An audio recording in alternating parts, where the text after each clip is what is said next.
असतात ना त्यांचे मी हे असेच हाल करते रम्या. आणि ही नंदिनी तर माझ्या रडारवर पहिल्यापासूनच होती.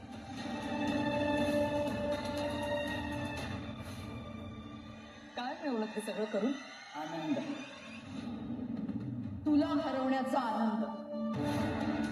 तू नेहमी म्हणतेस ना नंदिनी की नंदिनी बोलून नाही करून दाखवते, पण ही वसुंधरा काही न म्हणताच करून दाखवते.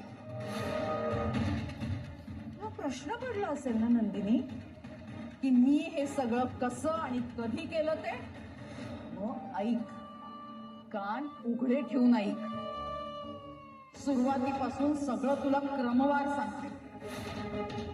त्या दिवशी जेव्हा काव्याने तुला पिहूला बोलतं करण्यासाठी ड्रॉइंग बुकचा वापर करून घे हा पर्याय सुचवला ना, तेव्हा तुमचं बोलणं किचनच्या बाहेर उभं राहून कुणीतरी ऐकत होतं. कोण ऐकत होतं? हे बघ ताई, पिहू तिच्या तोंडून स्वतःहून काही सांगू शकत नाहीये ना.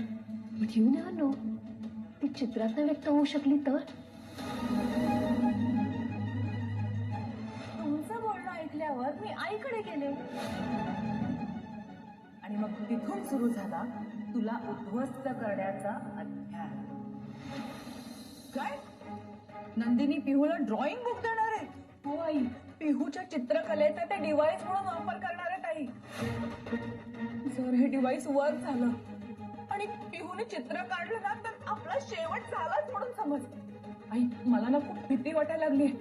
आता नंदिनीला सगळं सत्य कळलं.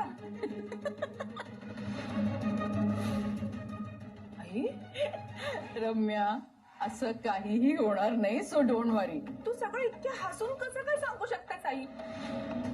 वेगळा बॉम्ब फोडायचा विचार सुरू नाहीये ना?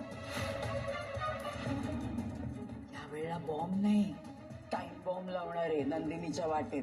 काय? असा टाइम बॉम्ब ज्याची टिकटिक तिला नाही फक्त आपल्याला ऐकायला येईल.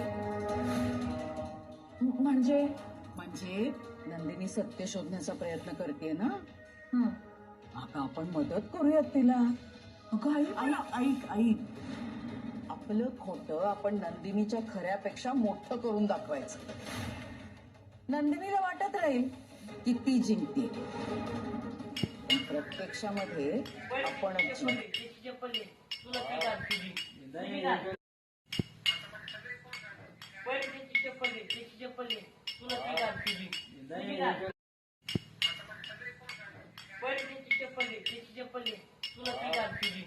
तुला